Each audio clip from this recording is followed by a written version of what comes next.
What? Where did we just go? I don't know. Hold up. Maybe this is a dream. Let me pinch you quickly. Ow! God damn it, Zach. Sorry. Usually they pinch your arm. I decided to go for the other place. I think I'm awake now, though. Thank you. Okay. Maybe a little slap just to make sure. Okay, just a little one. Okay. Ow! You said little. I couldn't help it.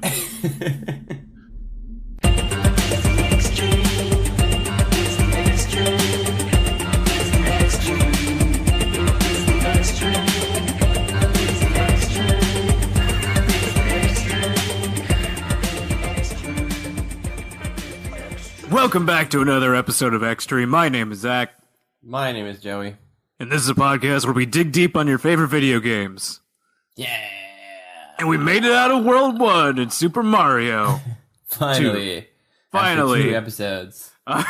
Don't worry, it's going to snowball downhill so fast. We're going to go through all of World 2 today. And speaking of which, let's just jump right into it. So World 2 starts off with an interesting new mechanic, I'd say, with air quotes. Because it's just hidden enemies.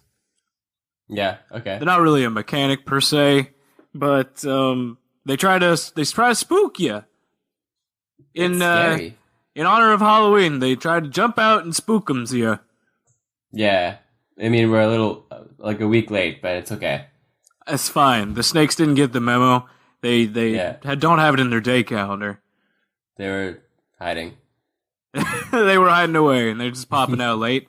It's like when that guy at the surprise party, does not get the memo, and then, comes in late, and they're like, Fred, we already had the surprise. Where were you? And he's like, I stopped for donuts. I was hiding. I was so good at hiding, you guys didn't even know where I was.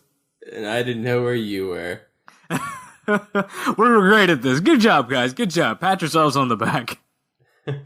Anyway, but yes, they're a little bit more hidden. I mean, again, in the canonical progression of this game, it is an increase in difficulty because the enemies are no longer easily visible.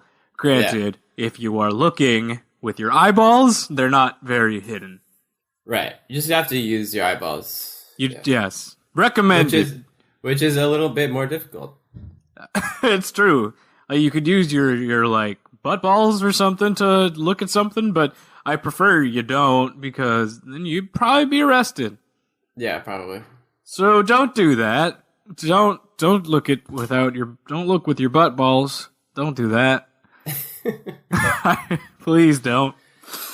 But then it also introduces, as you keep going through here, variant type enemies. Yeah. So what do I mean by that? Before you would have distinguished enemy types, like you'd have the Shy Guy and it moves left and right, or you have the Sniff It that shoots cannonballs out of its mouth. When you say it like that, it sounds really weird. Anyway, but variant shoots cannonballs out of its mouth. I mean, what is Birdo but a giant dinosaur that shoots cannonball eggs out of its face? That's right. That's exactly what it is. And just an infinite supply. Yeah. Where do they come from? I mean, some questions are better left unsaid, you know? You're right. There's probably a picture of it on the internet somewhere, but please, for the love of God, don't look it up. Let's not do that. Let's just leave it where it lies. Unless you feel like emailing it to us. Joe, do not email it to us. I will throw it in the garbage immediately. My naive poor brain can't take it. Don't ruin my ignorance. The internet's already ruined some of it. I want to keep some. That's true. Anyway, where's the whole place? Anyway, talking about variant type enemies. So what I'm talking about here is our snake enemies that now can either run at you or they can shoot cannonballs at you. So it kind of seems like we're combining the previous two enemies types from World 1 into World 2. Nice. So with that, you kind of got to be on your toes and understand where you might encounter the variant type. So the game is kind of teaching you in a way that this enemy is more dangerous, and thus, the game is getting a bit harder as you move through. Keeping you on your toes, so to speak. Nice. Yeah. But then we keep moving forward here, and it introduces a new mechanic, which is it's quicksand. Yeah. Standard thing, I guess. Yeah, I mean, in a desert. I hope that it's not anywhere aside from deserts. There's not roving bands of quicksand. No, don't think so. Can you imagine that? Just like a bandit posse of sentient quicksand holes? You're just like walking to work. You're like, oh boom, no, they got me again. Damn it all. Now I'm going to be late for the meeting with Johnson. Late again. Damn, quicksand got me. Why are you always late? It's the quicksand, man. They sneak up on me. Sometimes you're just walking down the street and boom, quicksand. Anyway, the best way to escape quicksand in real life and in this game is to continually try jumping out of it and moving in it. Yeah.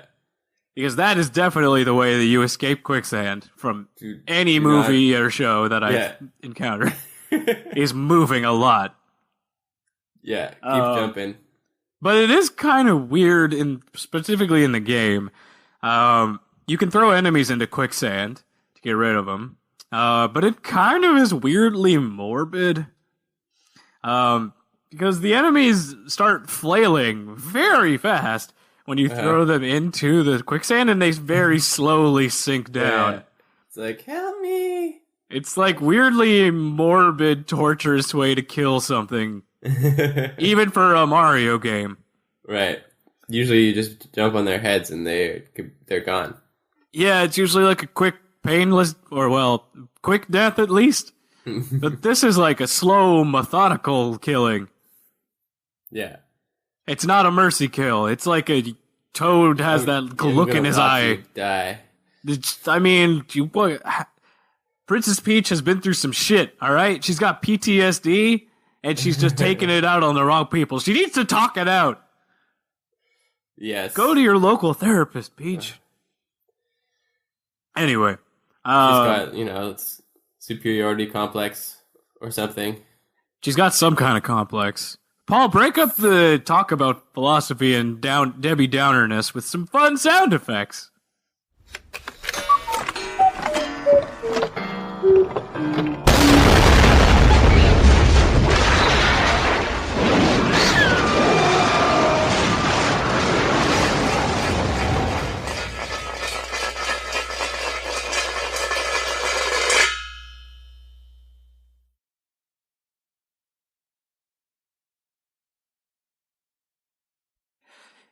All right. Okay. Yeah. That was... What did you think? I thought it was appropriate. In a way. Okay. Man, Paul... Okay. You know what? I'm moving on. You do encounter an enemy eventually that you can't actually really interact with. By that I mean you can't pick it up because it is a fire-spewing flower. And not the fun kind that you used to get in previous Super Mario game. No, this one gets you. Yeah. I mean... In Mario Bros. 2, flower gets you. You're reminding me of that old cartoon. It is the called Mario twins. They look the same. Oh my god. Oh, wow. Memory boner. Email us if you remember E-Bomb's World at itsextreme@gmail.com. And tell us how old we are if you have no idea what we're talking about. Anyway. So again, it's introducing a new kind of enemy type here. So again, just reinforcing the conveyed fact that you are in a harder world here. It's not going to be as straightforward. As you move, just something I wanted to kind of call out quickly, just a small little detail. Either these pyramids are incredibly tiny, or we are humongous. No, they're just really far away. Wait, but no, there's a door. Never mind. There's the door there, unless maybe the door is gigantic. I don't even know how does perspective work in this game? I don't think it does. Because if I was measuring it correctly, one pyramid is exactly 3.5 peaches tall. Yeah, there's also the mini pyramids, which are like 2 peaches tall. Yeah, right? Like, what are these pyramids, dude? Were they made by ants? They're anthills. What is Giant this? A pyramid? anthills. What is this? Egypt for ants? But yeah, I don't know why they just didn't make them huge. I guess they ran out of room perhaps on the screen, but if anything, running out of room on the screen would be good. It conveys a sense of grandeur. I'd say they were supposed to be in the distance, but then at the end they're like, just put a door in it. Maybe. Or they're trying to have a reason for this next mechanic, which comes into play after you enter the pyramid, which is digging. Digging underground with your hands, with your bare hands, you're digging. Yeah, what is this? Like, This is... clearly not Mario. Okay, so... This has got to be the dumbest mechanic in the game, by far. Yeah. Aside from the fact that it's blatantly placed in the worst spot, which is a vertical section. Mm-hmm. Digging,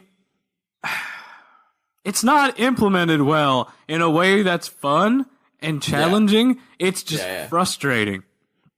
Mainly because of how they lay it out. So each line of dirt is... So what they intend for you to do, let me start with that. They intend for you to descend along the dirt here, grab cherries as you go, and then hopefully the enemies there will slow you down in your descent.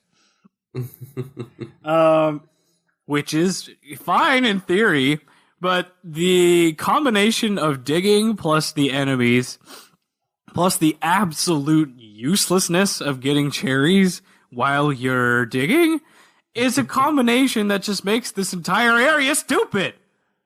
Yeah. Let me put it to you this way. Use case. Here's a use case.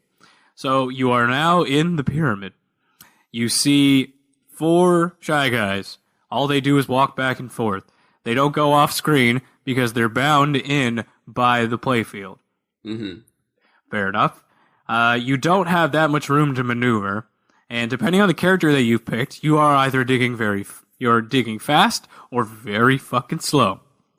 So let's assume you are somewhere in the middle with an average character, like Mario. You're digging at a fair brisk pace. You're constantly just mashing the dig button. All the while, you are seeing the Shy Guys kind of come back towards your area, because you obviously tried to dig when they're farther away from you, so that they don't get to you. But the problem is, when they catch back up to you, what they do is fall directly into the hole that you're digging, and then you take a hit. And you're like, well, shit, now it's down on my level, and I have to keep digging away from it, otherwise I lose all the progress that I had before, and jump back up. Yeah. Oh no, but then it just keeps coming. But then it keeps coming back at you, because it's still bound in by the walls, and you're like, well, shit, I died now. What if I tried killing it? So you dig down, it falls down, you move out of the way, jump on top of it, pick it up. You're like, great, I'm going to throw it at another enemy. So you try to throw it at an enemy that's on a different level, and then you realize that each level is its own foot pathing set. So you can't actually throw it because the ground, it doesn't recognize it as air, it recognizes it as ground. And then if an enemy touches the ground, it's going to start walking again. So it doesn't throw, it just starts walking again. So it, on top of you not hitting the enemy, you've now taken a hit because you've brought the enemy down to your level. Yeah. And so now let him go on top of you. And now you have 2 enemies just next to you that you can't kill. And then you die. And then you're like, okay, let me try and gather cherries so that I can become invincible. And then you're grabbing the cherries, dodging all the while. You finally get enough to get a star. And then you're like, thank goodness, I can just dig unabated for a while. You start digging and digging, and then you end up getting to a spot where a star runs out. And you're like, well, shit, I'm about halfway down now. There's no more cherries, and there are 4 of these Shy Guys still on the area. I may have let 1 or 2 scroll off by digging quickly with the help of the star, but now I'm just stuck in the same area with the same problems, and now if I die, I have to go even farther back. Frustrating. Paul, break up that rant with some fun sound effects, because I feel like it got too angry. We all love Angry Zach, though. It's not angry. I'm more. I'm like your mom when you're like not mad. You're disappointed. Exactly. I'm like your Jewish mom who comes home after you've smoked all the marijuanas, and then she smells it on your clothes, and she's like, "I'm not mad. I'm just disappointed." I don't know why I turned into like a Midwestern Jewish housewife. But have you been watching like Ozark or something? Damn it! How did you know? Same. Good show. It's so good. Anyway, and then on top of that, I'm also playing Red Dead Redemption on the side. So like I'm getting like double dosage of cowboys and like what Southern drawl.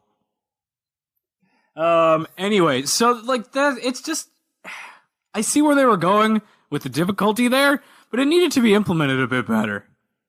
Yeah. And then on top of all that, like I said, it's in a vertical section, which slows down the pace immensely because it needs to scroll every time you get to the bottom. Yeah. True. Double whammy. Yeah. And like I was saying before, the hard part really is dodging enemies. And it's really because if you are at full health and you're in your tall state, you take up 2 lines of dirt, which is True. 2 walking rows. So feasibly, enemies could be on the first row or the second row and hurt you. So if you're digging and someone's close to you, you need to be able to dig so friggin' fast that you don't take that hit if you're either on 1 or 2. You need to get down to 3 or 4. Yeah. So even then, it's just a clusterfuck of annoyance. It's meant to be like a simple little thing, but it turns out to be this stupid, annoying thing. But that's the thing, when you start thinking about it too much, it just becomes so annoyingly frustrating. And not in the fun way. Anyway, the boss of this level is Birdo. That's all I've got for this stage. What do you think? I had a digging deep pun. Oh, go, yeah. I mean, I feel like I missed the obvious pun because I was upset, but you go ahead. No, that was it. Because we were just digging deep in the sand.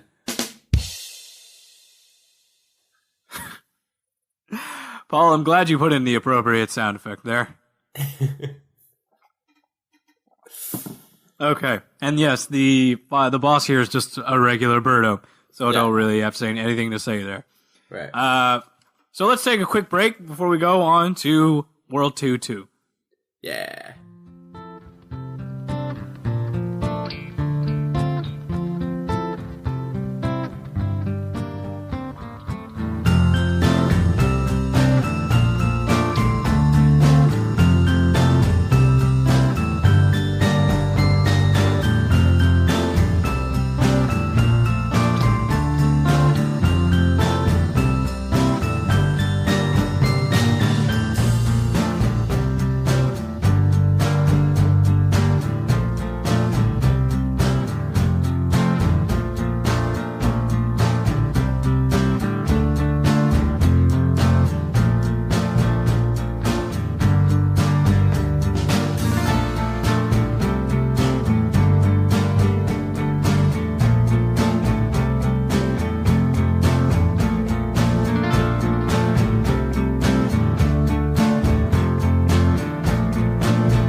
Welcome back.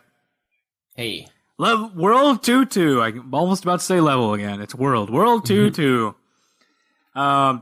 So I do appreciate something here. I know he was very upset earlier, but I do appreciate this one part here. There is level continuity between Yep. the two levels here, because you do start underground, which is where we ended the last level. Mm. It's a nice touch. They didn't have to do that, but they did. Yeah. Why not? Yeah. And then at the same time as you exit, they introduce new enemy type that it approaches you in a different way than before.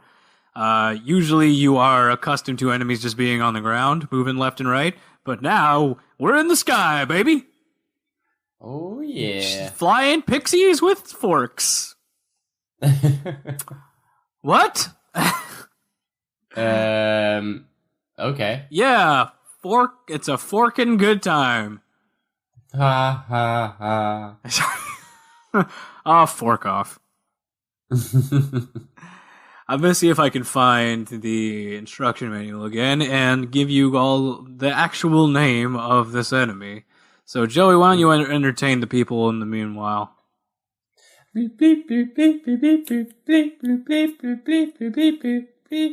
Lovely, I found it. Was that long enough? That was just perfectly long enough. It is a red Beezo.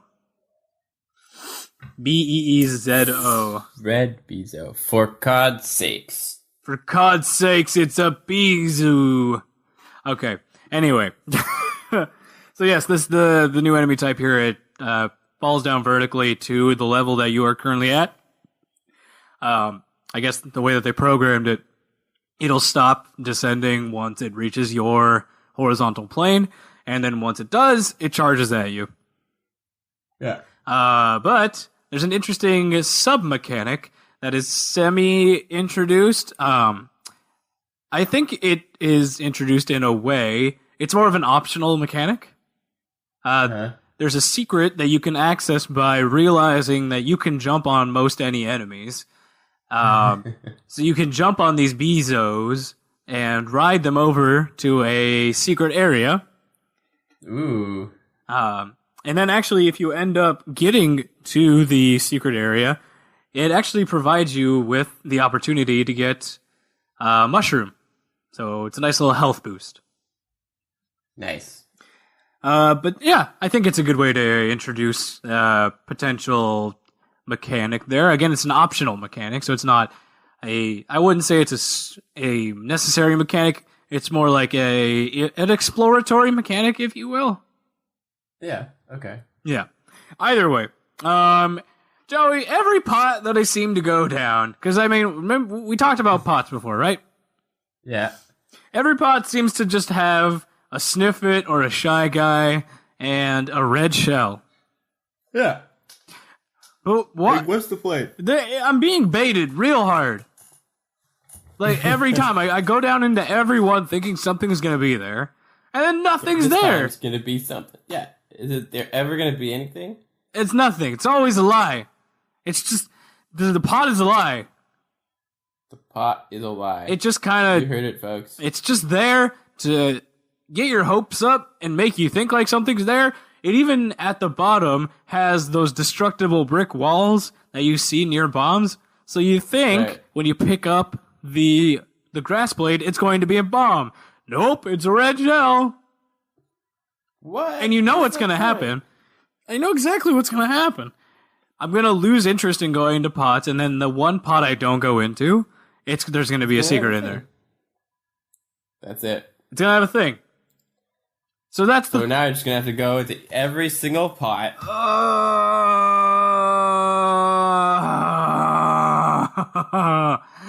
That's not good conveyance. And then there's not going to be anything in any of the pots ever. Oh, there better be. That's not good conveyance. They're not conveying where there's an actual prize in the pot. No. You just have to know. But the thing is, it started off with actually giving you things that are of value in the pots, making you think like the rest of them would have That's true. things, which is just a bad is precedent very to set. Yeah. It's conveying the wrong thing to you. It's just wasting your damn time. It's like negative conveyance. What the hell? it is bad conveyance. Because it's making you think something's going to happen when it doesn't. It's like, here, I will give you $1 to jump up once right now. And you do it, and you're like, okay, here's your $1. Great. And then you see that guy again, and you jump up for him, and then he's like, what? And you're like, can I have the $1? You're like, well, you don't get $1. I'm like, maybe next time? And then you go see him again, and you jump up again, and he's like, no, not feeling it. It's just like that. It's like what? That was not my Tuesday afternoon, I swear. Either way, it's more of an annoyance, really. But let's get back on track. There is another secret area. I call it secret because it's not really it's secret. It's a very clearly marked door. But it's not the end where you're supposed to actually be going. Mm-hmm. It provides you, actually, a fourth mushroom. The opportunity to get a fourth mushroom. Yeah. So it actually does convey that in a single stage, you can actually keep stacking mushroom upgrades. Right. That's, like, not normal in a Mario game. No, I mean, they usually only have 3 levels of health that you can get. You get the mushroom, right, and you get your fire flower. Yeah. So it's an interesting thought that you could just keep finding these potions everywhere and keep stacking on more health. But then again, it doesn't carry over, so it's like, unless you really need it, I guess. Uh-huh. But speaking of which, then we're at the end of the stage, I believe. Is there anything that you wanted to touch on? Nope. Standard, I guess. Standard end. Fair enough. And we're at another Birdo, except this one is the fire red Birdo that we briefly talked about before.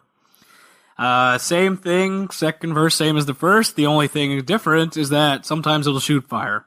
Hey, you can't pick up fire, so don't recommend it. Yeah.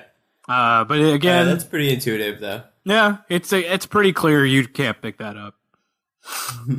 But then again, second verse, same as the first. Just throw the 3 eggs at it. It does grant you the opportunity. You have those mushroom blocks as an additional ammunition, so to speak. Uh-huh. But they are so far away from the battle arena, you may as well just bring one and then keep reusing it.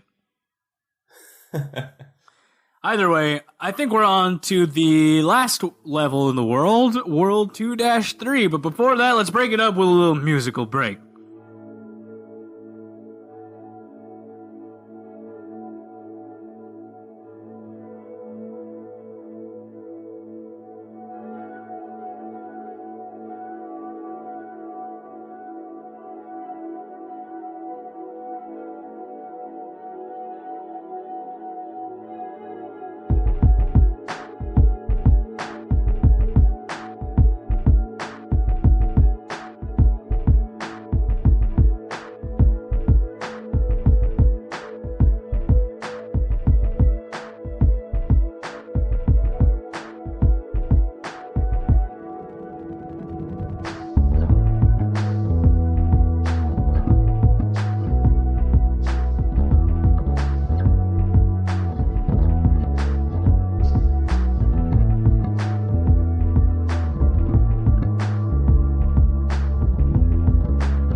Welcome back. We're going to finish strong here in World 2-3.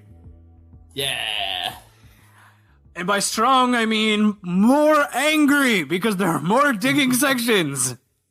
Strengthen our voices. Strengthen our resolve and our voices, because I just had more coffee. Nice. Don't worry, it's half calf. I'm fine.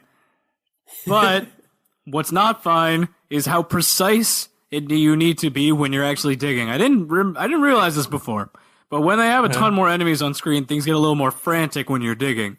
So, you need to be in the exact center of the square that is going to be dug, because little do you know, each square there's a one by one box that represents a brick of dirt that you can dig away.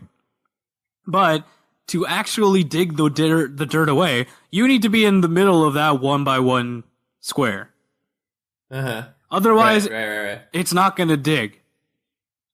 Which is a garbage problem when you have to run away from enemies and like very quickly, and then like you're not in the middle, and then you're going to take damage. Yeah, you have to be like precise and like dodging. But it's not even it's not even about precision. There's no way for you to know where the middle is, because it's a big line of True. one by one cubes that line the entirety of one row of dirt. Yeah. So you gotta like keep trying. You just gotta keep trying and keep mashing it until it works. Anyway, I'm done talking about digging. There is something else I wanted to talk about that really grinded my gears, so to speak. Some secret areas, honestly, are devalued when the player keeps choosing incorrect blades of grass to pull up when potion hunting. So you find a secret area with about 8 blades of grass, and then say you find the potion on the first one. That is 7 bonus heart or bonus coin chances to get extra lives. Right. But say you dig up about 5 of them before you find the right one, now you only get 3. Yeah. So it really devalues up to chance there. Exactly, it's up to chance, and it really devalues the secret area just because there's no way for you to know quickly which blade of grass is the potion. Yeah. So it's just kind of shitty. Unless you've played this game like many times. Yeah, that's the thing, but we're playing this from the perspective of having not played it. Yeah. So it kind of devalues it from a player's perspective, because it's like, well, shit, how was I supposed to know which one was the blade of grass? And now this secret area sucks. Yeah. Waste of time. It's a waste of time, and then it discourages players from actually looking for them. It's like, yeah, what's the point? Exactly. But the section here that we're talking about with all the digging, there is a section here where it just combines all the shit together into one. You have digging, plus the Shy Guys, plus the Sniffits, and then you add in Phantos that chase you around with the key.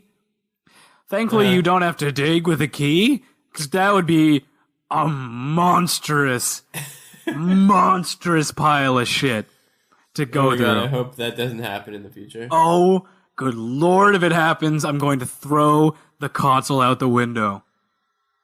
It can't happen. But thankfully, this one just has you climbing up, which is much better as opposed to digging down. Right. Either way, you actually have to go through a quick little gauntlet before going to the final boss of this world, which is Triclide, I believe their name is. Triclide. Yes. Which leads me into a quick internet backstory before we get into it. Internet backstory. Ooh. Yeah, Triclide, the Hydralisk. I'm just going to see if I can find a little more info here. But while it is loading, let me read to you what it says in the instruction manual. He was once an outsider, but now he is one of Wart's helpers, since he impressed Wart with his cunning brain and offensive capabilities, which are 3 times normal strength. And do you know why 3? It's because he's got 3 heads. Okay. Yeah. Let's read a little bit more here. Not much of Triclyde's past is revealed, though it is mentioned that he was originally an outcast. Yeah, we talked about that.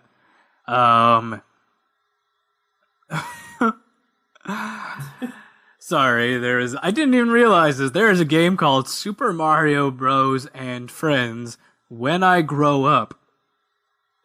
It is a coloring book game. Oh, nice. Mario the zookeeper thinks he's one lucky fellow. After all, not many zoos in the world have such unusual creatures as Birdo, Triclyde, and Pidgeot. Mm-hmm. So now they're all caged in the zoo, apparently.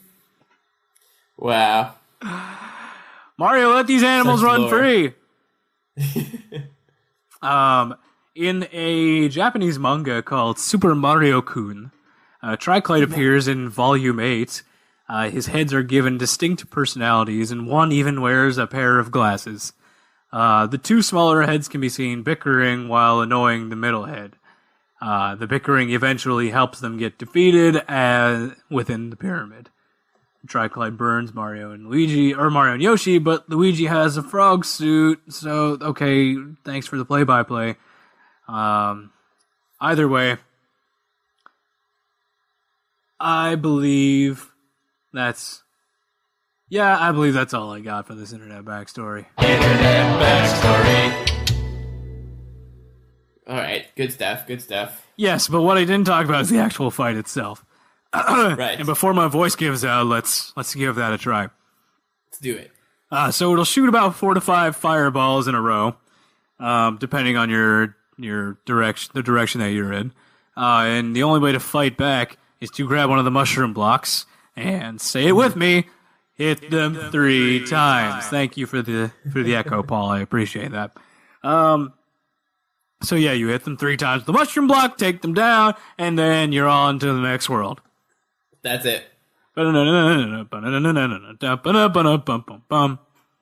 Hey. Yes, and then you walk into the light, and it's beautiful Yeah. thing. So beautiful. But I think that's where we're going to end it today. I feel like that's a good spot. Yeah, we did a whole world in one episode. Yeah, a whole new world awaits us in the next episode. A whole... We're going to get sued. Disney's remaking Aladdin now. They're probably paying a lot more attention They to are? that. Yeah, it's a live-action Aladdin coming out 2019. Get your wallets ready. Shit. It's a I'm dark, so gritty down. reboot, as if I had to say that, because everything apparently needs to be dark and gritty. Yeah, it's a phase. It's a phase. It's a phase. It's a phase Disney's going through. It's this dark, gritty phase. Eventually, It's not just Disney. It's like Netflix. oh, you're right. Yeah. Netflix too. They did dark, gritty reboot. Hollywood needs to get out of their dark, gritty reboot phase. I can't wait till they become a full-fledged adult. And, Oh my and God. realize that you can have the grit and the whimsy all at the same time. Or you don't even need the dark, because the world has enough of it as is. Anyway, enough with Realism Corner. Thank you guys again for listening so much. We really appreciate it from the bottom of my heart. And I know Joey feels the same. No, I don't. Joey! Okay, I do. Alright. You got me. Oh, that lovable scamp Joey. Give him a little cheek pinch. Anyway, thank you guys so much for listening. Really do appreciate it. If you want to spread the word about us, we would appreciate that. Word of mouth is how we help this podcast grow, because it's not just our podcast, it's yours, guys. So, again, if you feel like there are things we could be doing better or things you want to hear us talk about in the future, feel free to email us. We email back in relatively quick time, depending on when you email us. Take a break at itstheextreme@gmail.com. That's ITSTHEXSTREAM@gmail.com. That's ITSTHEXSTREAM@gmail.com. Or you could take a look That's it. You could message us on our social medias. We got Facebook, Instagram, Twitter, our website, which is just itstheextreme.com. Google it. Yeah, seriously, just type in Google It's the Extreme, all one word, and you'll find us. Either way, thank you guys again so much for listening. All right. All right, well, I guess we gotta head on through. Yeah, let's walk through this door. All right, we'll make our way through and... What the hell? My new shoes. What? Where did this come from? We were just at the pyramids. Yeah, this doesn't make sense. Are you kidding me? Naturally. Oh, wipe it off. It's everywhere. All right.